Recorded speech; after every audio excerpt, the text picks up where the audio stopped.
and let us all do we can to build a better future. Stick a fork in her. She's done.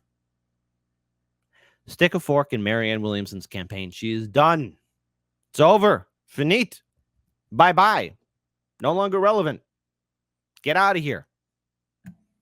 What do I mean by this? Well, first I want to play a video of Marianne Williamson being interviewed by Kim Iverson. And it has to deal with the fact that, well, she doesn't really give a damn about how this war is happening in Ukraine, okay? She is supposedly the peace candidate and wants to do a Department of Peace, which I don't believe she's really going to follow through on, not one single bit.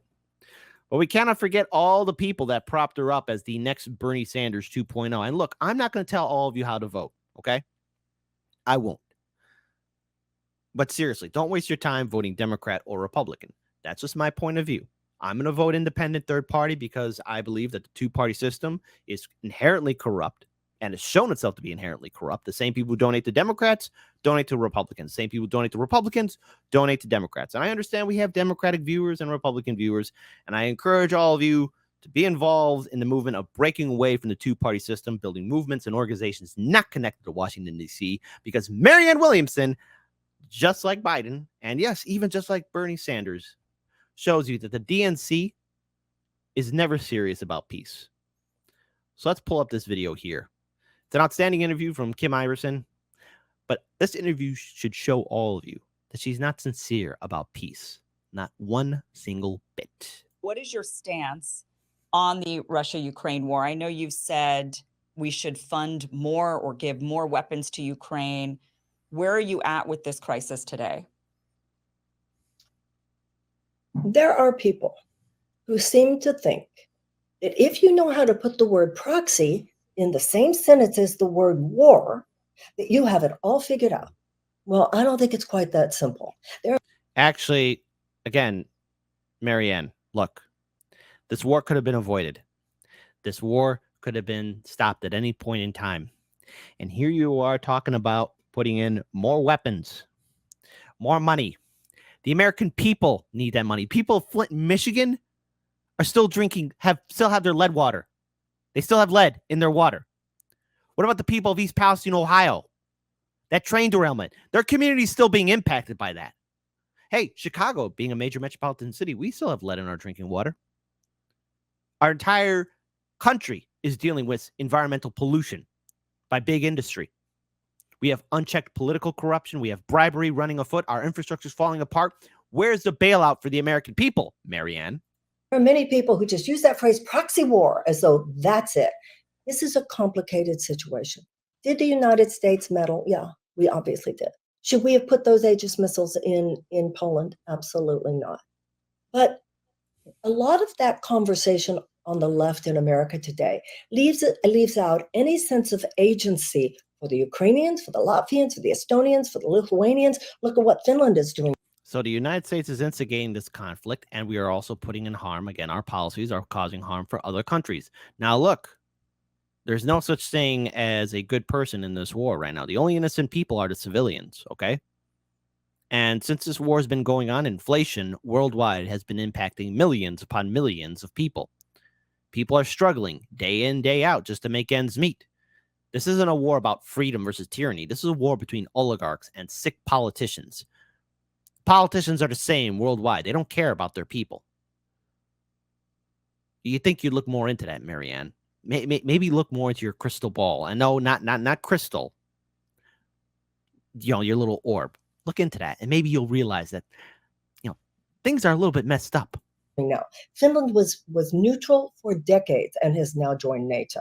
So I do not buy the picture that Ukrainians aren't people. They're somehow cardboard cutouts, and they have simply done what we told them to do. This is not the United States removing Mossadegh and putting in the Shah of Iran. I don't believe that that's what 2014 was. Well, what happened in 2014 when Barack Obama was president and Joe 30330 was vice president, a coup did take place, causing political instability. And of course, in 2014, that incident led to where we're at right now. So, no, it's not like the Shah of Iran, but pretty damn well close to it, Marianne. And now we are in a little bit of a quandary in Ukraine. billions of dollars spent on a war, billions of dollars wasted, lives lost. And when Donald Trump, of all people in the world, comes off as the most reasonable person in the room, you know you've lost the point, Marianne. I thought you were a peace candidate. Guess that's a lie. Another lie brought to you by the DNC and the crew that wants to make her into a Bernie Sanders 2.0. I believe that if you look at the way the Ukrainians are fighting right now, Kim, the kind of spirit that those people are showing, that doesn't come from people who are just working at the behest of the US State Department.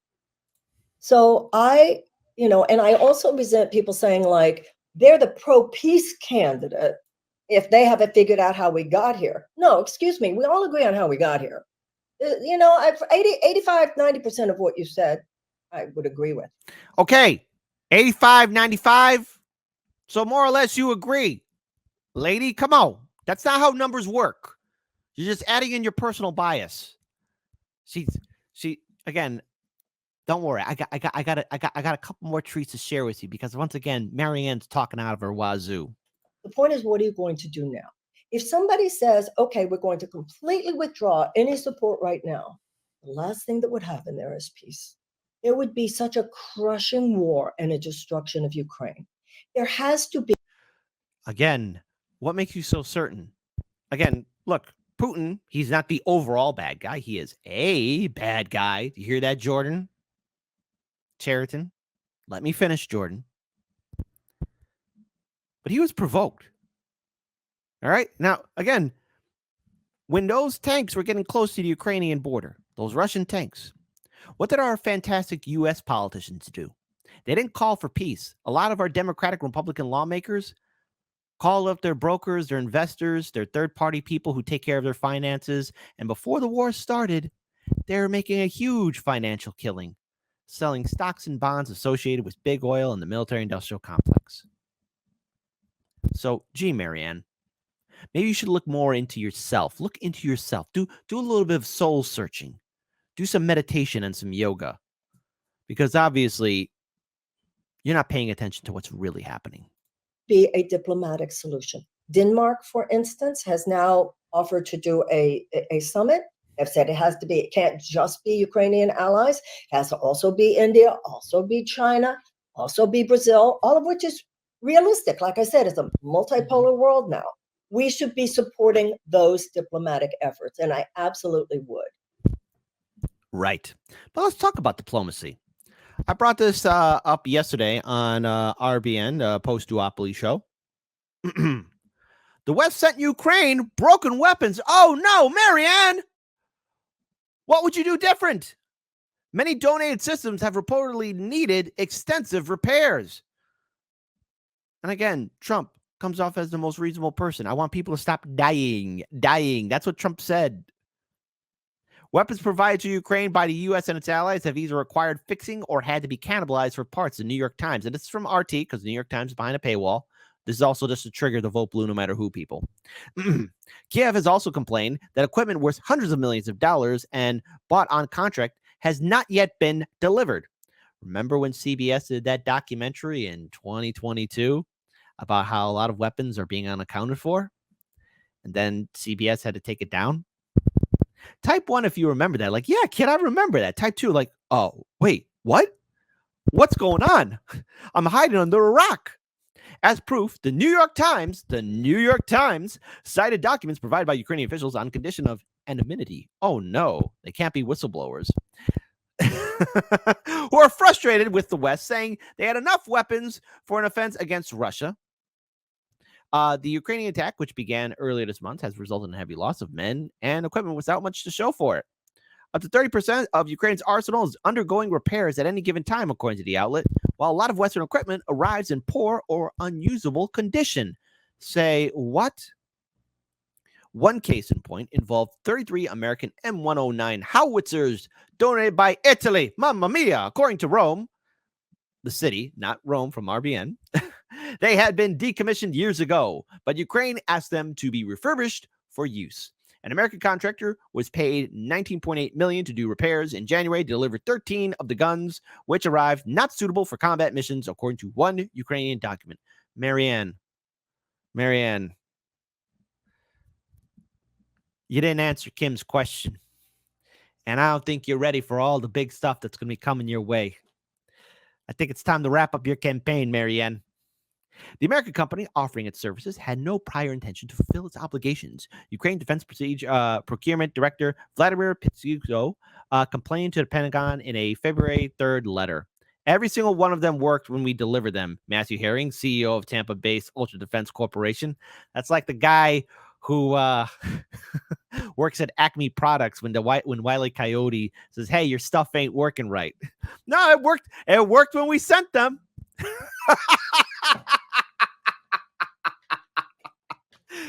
Hey, they were working just fine before we sent them. Take our word for it. We would never lie to you. And so again, he says, blaming the Ukrainians for not properly maintaining the self-propelled guns.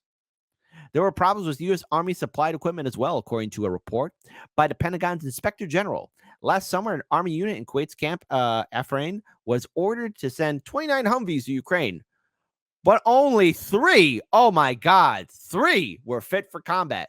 Contractors worked through late August to repair transmissions, dead batteries, fluid leaks, broken lights, door latches, and seat belts. Jesus Christ.